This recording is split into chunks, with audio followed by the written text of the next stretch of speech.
Dear friends, welcome back to ಅಕ್ಷರಧಾರೆ.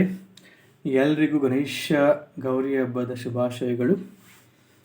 So I wish you everyone Ganesha Gauri festival, and I wish your dreams could come true very soon. And on this vacation, be happy and enjoy the festival. So today is 18th of September 2023. So let's start today's newspaper reading. Before going to start the newspaper reading, I would request you guys to please subscribe the channel, like and comment so that I can bring very informative videos in the upcoming days. So let's start reading the newspaper and see what's in the front page of this today news.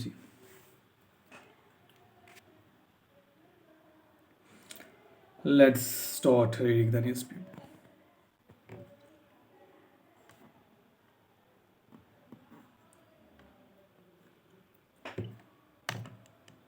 This is the Congress card, guarantee card.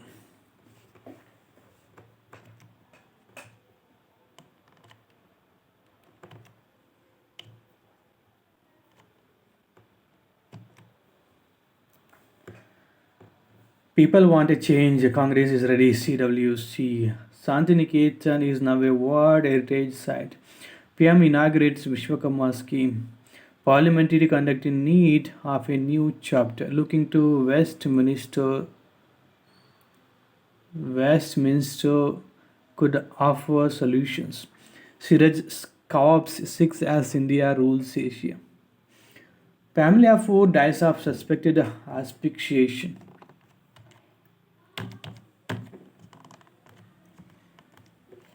A family of 4, including 3 women, died owing to suspected asphyxiation while sleeping in a shed of a poultry farm while they were working.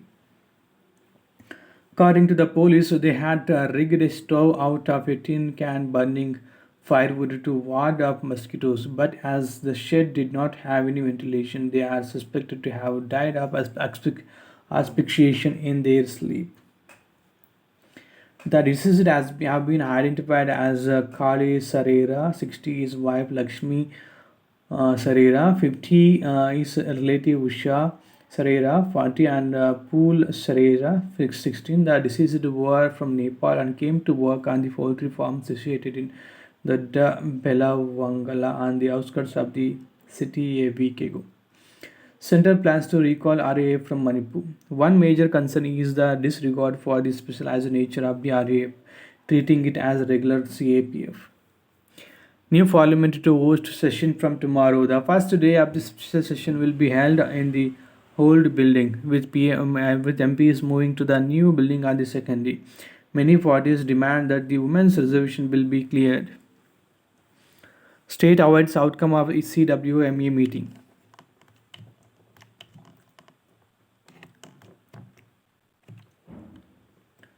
3 months on Indira Canteen still be revived to be revived. BBMP sent a tender proposal to the state government seeking approval in June and is awaiting its approval. Family of 4 suffer burns in LPG cylinder blast at Martali. Family of 4 dies of suspected asphyxiation. This has been read. Gunda Act against Punit Karehalli revoked.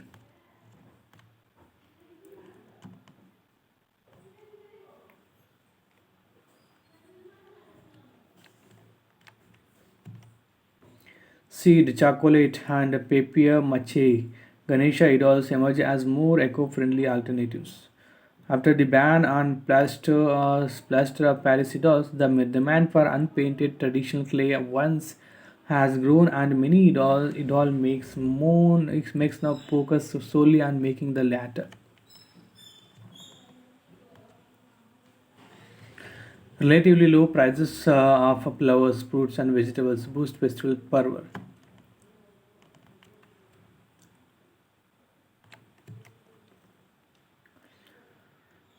New international flights from Kempegowda International Airport in the Happing.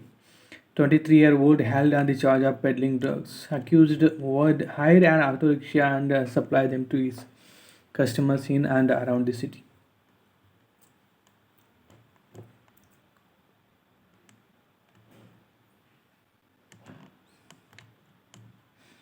Presidency University.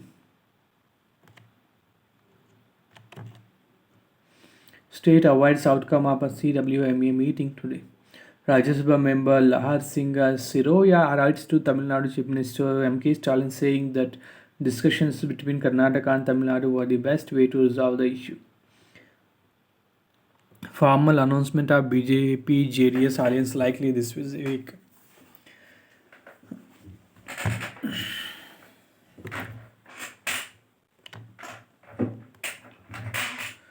Prime Minister not giving appointment to all parties delegations. Siddaramaiah.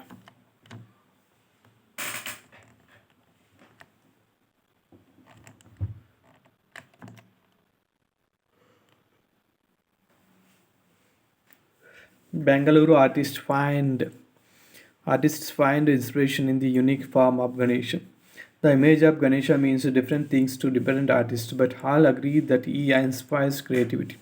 DIY Ganesha enthusiasts are a growing tribe.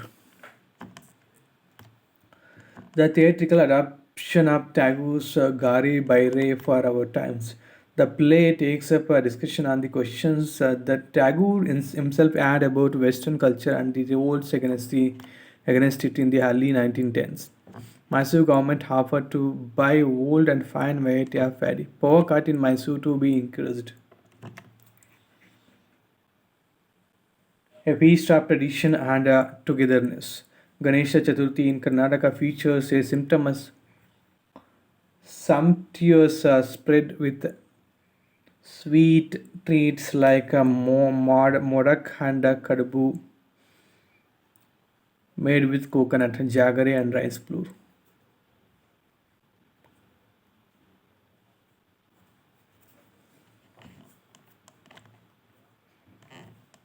A thought thriller when culture, food and music come together.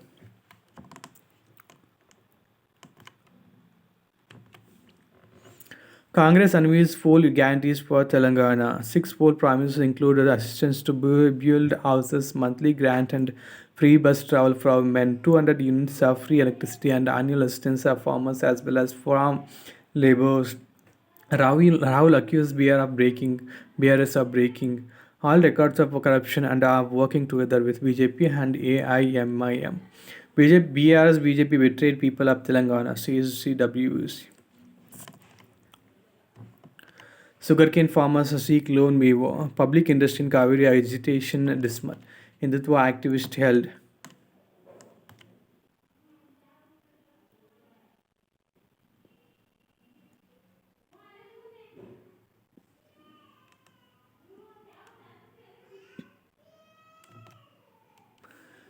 Crafting a new chapter in parliamentary conduct. Testing times. Let's read this editorial page. As members of parliament troop into brand new chambers of parliament on Tuesday for the unexpectedly convened special session, one of the possibilities in their minds must be the prospects for disruption. That practice, sadly, is often for the course in India's parliament. Many of whose members, and not only in the opposition, appear to believe that the best way to show the strength of their feelings is to disrupt the lawmaking rather than debate the law. Last seen, the opposition parties united to stall both houses almost every single day. While that was extreme, there has not been a single session in recent years in which at least some days were not lost to deliberate deception. It was not always this way. Indian politicians were initially proud of the parliamentary system they had adopted upon independence, patterned as it was on Britain's Westminster model. India's nationalists had been determined to enjoy the democracy their colonial rulers had long denied them and had convinced themselves the British system was the best. Precisely since they had been excluded from enjoying its best, when a future British Prime Minister Clement Attlee traveled to India as part of a constitutional commission and argued the merits of the presidential system over a parliamentary one. His Indian interlocutors reacted with horror. It was as if Attlee Record had offered them a margarine instead of butter. Many of India's first generation of parliamentarians, several of whom had been educated in England and watched British parliamentary traditions with admiration, reveled in the authenticity of their ways. Indian MPs still thump their desks in approbation rather than applauding by clapping their hands. When bills are put to a vote, an affirmative call is still usually aye rather than yes, though on is gaining ground on the treasury benches these days. An Anglophile Communist MP, Professor Indranath Mukherjee, boasted in the 1950s that a visiting British Prime Minister Anthony Eden had commented to him that the Indian Parliament was in every respect like the British one. Even to a communist, that was a compliment to be proud of. A fading of British practices, but 7.5 decades of Indian independence have wrought significant change as exposure to British practices has faded and India's natural biasedness has reasserted itself. Some of the state assemblies have already witnessed scenes of furniture overthrown, microphones ripped out, and slippers flung by unruly legislatures, not to mention pasty cups and garments torn in scuffles among politicians. While things have not yet come to such a pass in the national legislature, the code of conduct that is imparted to all newly elected MPs, including injunctions against speaking out of turn, shouting slogans, waving placards, and marching into the well of the house is routinely breached. Pepper spray was once released in the well by a protesting MP, resulting in the hospitalization of some MPs and the then speaker is experiencing discomfort.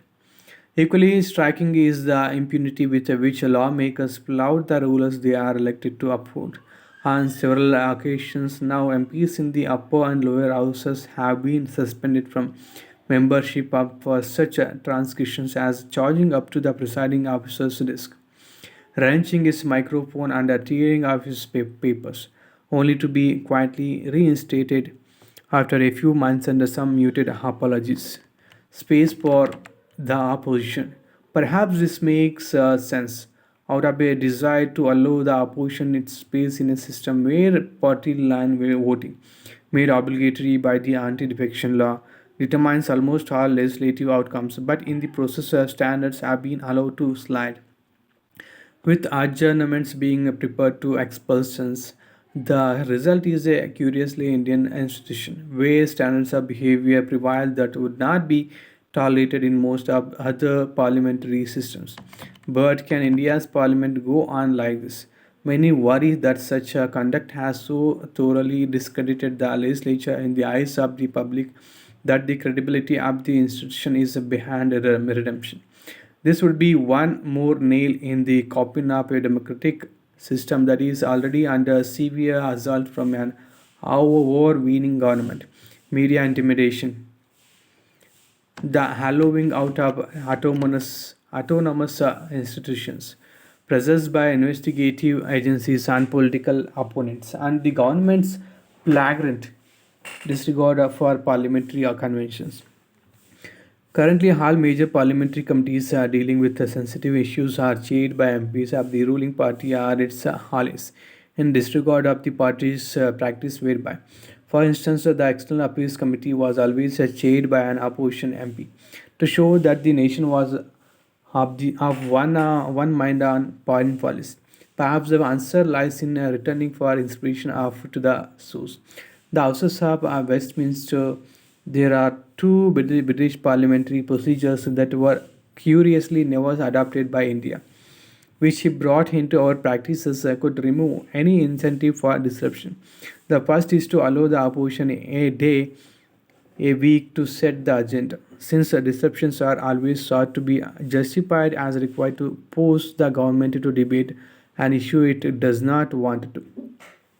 In Britain, Opposition Day permits opposition parties to select specific policy areas or issues they want to bring to the floor of the House for debate. These debates allow the opposition to focus on matters of political significance that the government would rather sweep under the carpet, and they provide opposition parties with the opportunity to draw attention to issues they believe are important, criticize the government policies, and propose alternatives. The number of opposition days in a parliamentary session is typically determined by the government and opposition parties through negotiation and agreement.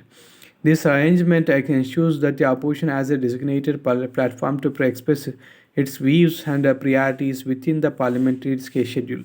It could be adopted as part of a grand bargain under which the opposition in turn force ways any result to disruption. Question time for the Prime Minister.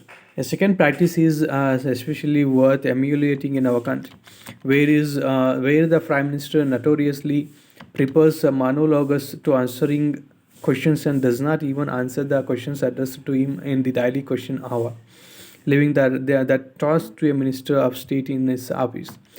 This is Prime Minister's question time, a significant and widely watched parliamentary event in the United Kingdom, where MPs have the opportunity to question the Prime Minister about various issues. PMQs take place every Wednesday, when the House of the Commons is in session, usually at noon, and typically lasts for about 30 minutes, though the exact duration can vary. The order of questioning alternates between the leader of the opposition and backbench MPs from both government and opposition benches. The leader of the opposition starts by asking several short questions, followed by supplementaries, and then other MPs have a go. Each question is relatively short. The Prime Minister and the Prime Minister responds in kind. PMQs are known for spirited exchanges and are intensely popular television viewing in Britain. Both are key aspects of the British parliamentary system's tradition of executive accountability, while opposition days and PMQs can be raucous and often confrontational affairs, sometimes characterized by political theatre. They solve the important function of allowing MPs to scrutinize the Prime Minister and the government, are central to the UK's democratic process and show parliamentary democracy in action. Finally, the Speaker can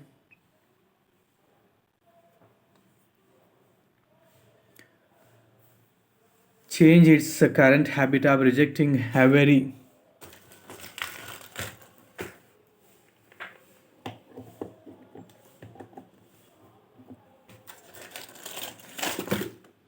single adjournment motion moved by an opposition MP, clubbing all proposed amendments to bills into one and rejecting them by voice vote without the discussion.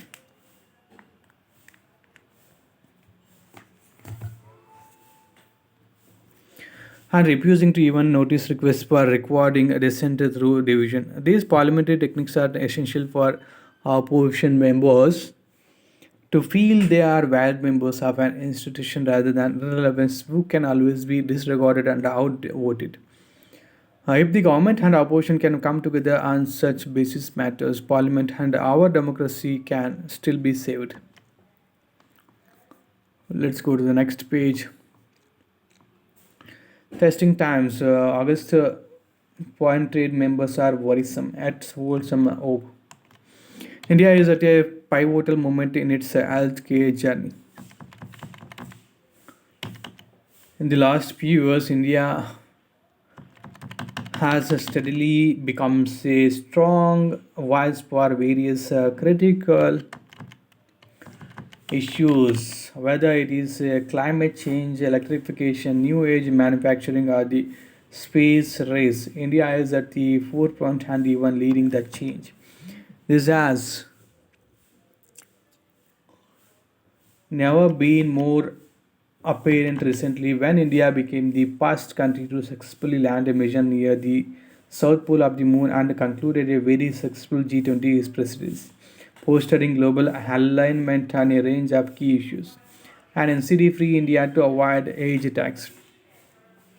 It is heartening to witness a new India emerging, an India that is ambitious, an India that believes in its destiny to be the global leader, an India that is guided by the heritage of an ancient civilization but fueled by the energy, passion, and ambition of its youth. However, this is also the same India that is now the world's diabetes capital. Also, millions have hypertension, and its youth has succumbing to heart attacks, cancer, respiratory issues, depression, and more. If left unchecked, India's non-communicable diseases burden will be nearly $4 trillion by 2030. This is one of the biggest roadblocks to India's development and will create an age tax on India's demographic dividend. We must act together and with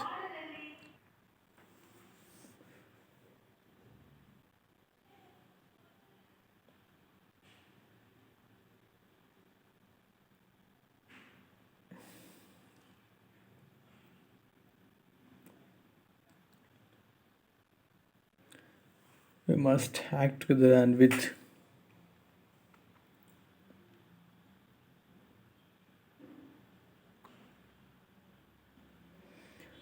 urgency to prevent this, or else India's decade could turn into a generation of lost opportunity. I urge the healthcare industry to join hands and protect India from this menace by increasing awareness, advocating better lifestyle choices, and enabling comprehensive health checks and that include proper scans instead of having just blood tests that are simply inadequate to test for many early signs of diseases.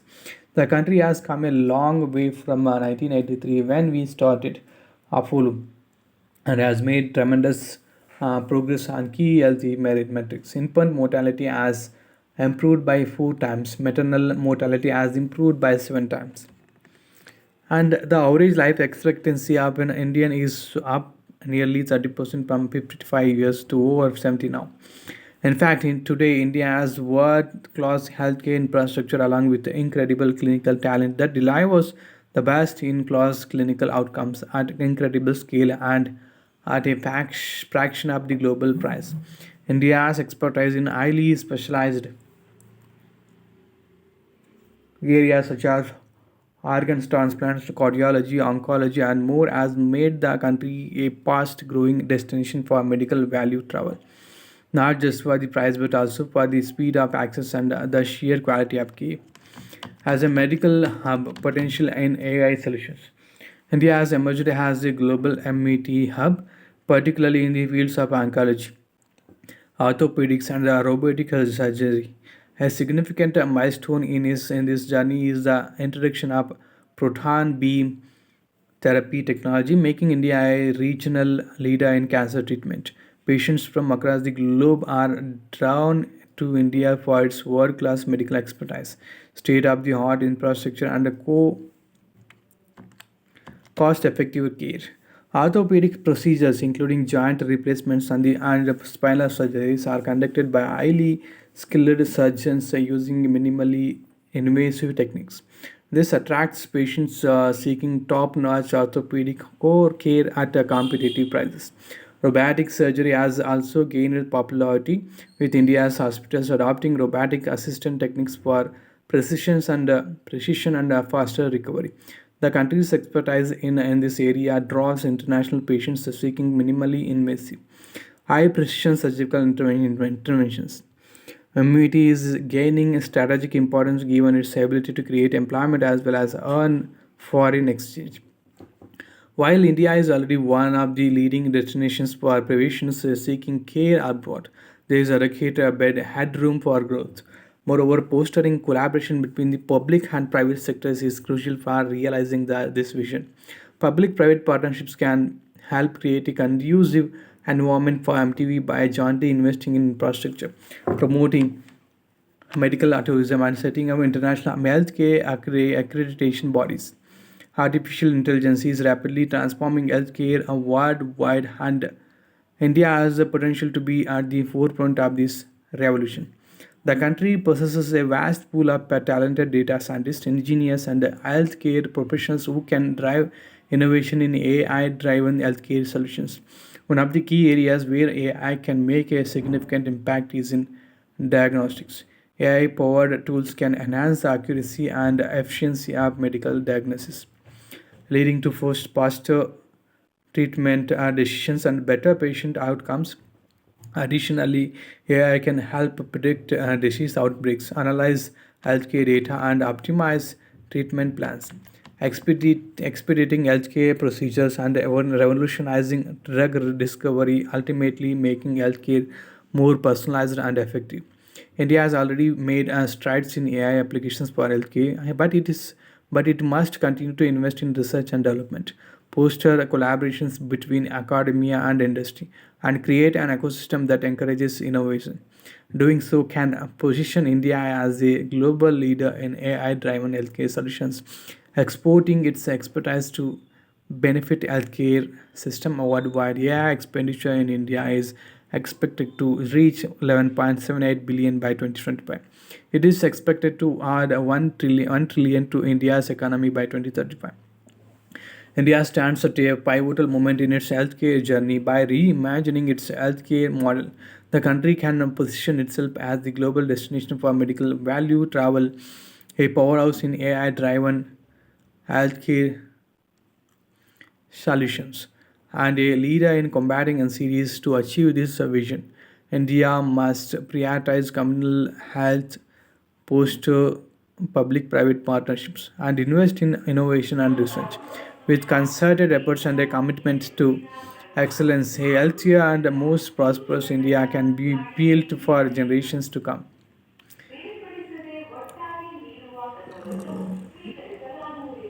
Let's go to the next page. Assessing outcomes of G20 summit, making sense of Mayawati's ambivalence.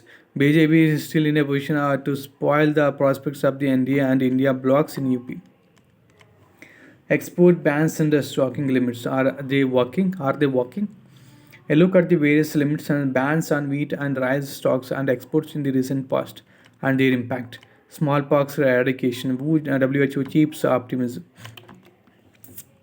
Committed to help artisans, says PM, unveils a 13,000 crore scheme. It offers collateral-free enterprise development loans at a concessional interest rate at two tranches of 1 lakh and 2 lakh, respectively. PM inaugurates the first phase of India International Convention and Expo Center, named Shobhumi. New parliament to host a session from tomorrow. Operation continues in J&K to flush out militants. Army Jawan abducted, murdered in Manipur while being on leave. Army likely to induct 114 Dhanush guns by 2026, says officials. UN should be prepared for a reform, says Jaishankar. Activists raise concern over bill for appointing CECs. Congress is ready to fight, Karge tells party leaders. Congress chief says that removing BJP from the center will be paying tribute to Mahatma Gandhi. Party leaders from Punjab and Delhi raise concerns about alliance with AAP for re-elections. Chhattisgarh Deputy CM Singh Dio apologizes to CWC for praising Modi. Don't walk into BJP's irrelevant traps. Rahul. Chief Minister is duty bound to reply to Governor's queries. The Chief Minister should abide by the Constitution, says Punjab Governor. He says he wrote 22 letters to Bhagwat Mann seeking information regarding corruption, drug menace, and other issues, but the answers to most of them were unsatisfactory.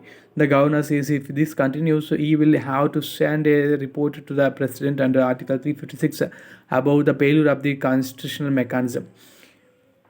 You have been highlighting the issue of drug menace and illegal sand mining in Punjab. Do you think the AAP government is not doing enough to stop these problems? Assam Jatiya Parishad to begin unification Yazra. Congress MLA held in one more new riot case, internet suspended. Santiniketan finds its place on UNESCO World Heritage List. World Body makes announcement on Sunday. Mamata says town nurtured by Tagore has been supported by Bengal Culture Ministry. Says it exhibits important interchange in human values. Final meet of G20 framework working group from today. Assam government goes on a record-breaking green drive. Defamation case at Delhi court to hear Gehlot plea on October 14. Cheetah project on the right path of success. Government report. Aid swept away in MP as bond embankment caves in. Two bodies recovered. Nearly 10,000 people shifted in rain 8 Gujarat. Center seeks applications for whole-time member at IRDAI. Growth in TOEFL test takers in India post-pandemic CTS. Study abroad with a travel cover from home. Student travel insurance plans purchased in India are far cheaper than the one offered at the university, considering the currency conversion rate when compared with developed countries. Treading very early on the health front. Falling ill in an unfamiliar land and shouldering hefty medical bills can be overwhelming. FARC dissident group kills four Colombian soldiers ahead of talks. North Korea's leader wraps up a Russia trip with drones as gift. Iran security official killed, three injured and protest in anniversary. Taiwan detects 28 Chinese warplanes around Iceland. EU chief promises a plan of action as migrants flock to Italian Iceland. Ursula von der Leyen, along with the Italian PM Giorgia Meloni, visits Lampedusa, where more than 7,000 people have arrived this week. 1.2 lakh to 6 lakh migrants have arrived in Italy this year, almost double the figure by the corresponding period in 2022. Military leaders of Mali, Niger, and Burkina Faso signed mutual defense pact. 14 killed in plane crash in Brazil's Amazon. Chinese police detains top of Evergrande. US NSA Sullivan meets China's W. Wang. Ashwa Morocco climbs the Chief Minister Cup. Strauss should make comments. Hold hand to the firecrackers till the World Cup, says Rohit Sharma. Sridhar donates player of the match cash prize to ground stop. Brook replaces injured Array in England's World Cup squad. Smith, Maxwell, and Stock back for India ODI. Shot in forehead. Siraj Storm blows away the Lankans. India sprints to title. Got a message from trainer to stop Siraj, says Rohit. South Africa scripts a remarkable comeback. Clinches Series 3-2. Neeraj finishes second. Wadley Church crowned champion for third time. Sachin remains in the medal hunt. Bopana shines on his farewell Davis Cup contest as India trumps Morocco. The 43-year-old 50th and last match sees a heart-warming post-match scene involving his fellow players, friends, and family. Arfat outpaces Mustafa and Shaikh for victory. Bopana eyes captain's role in the future as he exits the Davis Cup scene. I wanted to thank the entire nation, the captain have played, and it has been a great journey. Highly rated Rangsh keen for a podium finish in Hangzhou. Alavinil claims our hair ripple gold in a Rio World Cup. Carlos Sainz wins it for Ferrari. Learning never ends. Skills based learning facilitates exploration, encourages individuals to become solution seeker, and puts the individuals at the center of knowledge acquisition.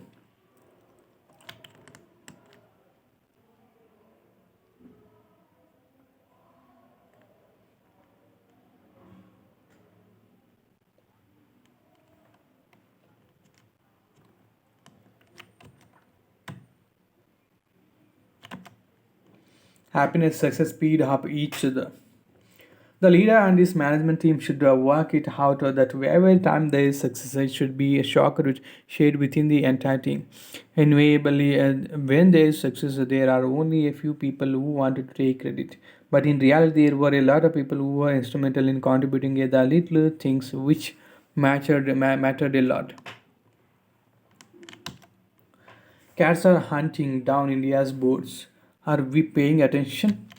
Domestic cats were not as widespread as they are today. Paleogenetic studies have found that the wild cats were probably first domesticated in West Asia some 10,000 years ago. They spread via ships much later. Today, they are one of the world's standard worst invasive alien species. Moonquakes, a testament to lunar audio. Text and context. The number of overs faced by Sri Lanka in the Asia Cup final. The number of scrubs typhus cases in Odisha's Sundargarh. Number of children identified as obese in Anganwadi centers 43 lakh. The amount of fluid out by the FPI from Indian equities. The death toll from flash floods in Libyan city Derna. Project Cheetah a year on. How many cheetahs are there under the project currently? Were all the cheetahs allowed to run free in the wild? What are the various reasons for the deaths of the cheetahs? Has this project distracted attention away from other conservation projects for endangered species species? Rajendra Garhwal, the Deputy Inspector General of Forest, National Tiger Conservation, inspects a sedated cheetah which was flown out with 11 others from South Africa to India.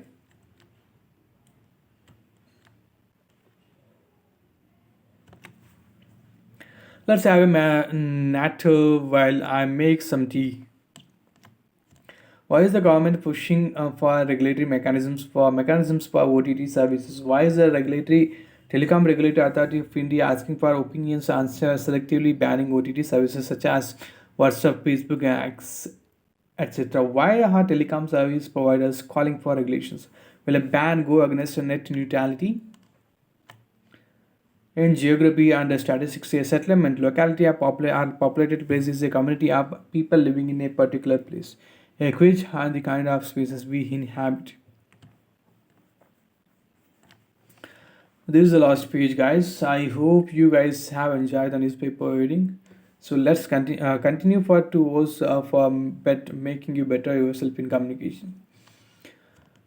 So I hope you guys please subscribe the channel, like and comment for more videos related to healthcare education, personal interviews, especially in the field of education and healthcare. See you in the upcoming videos, guys. Have a great day. Bye bye. Take care.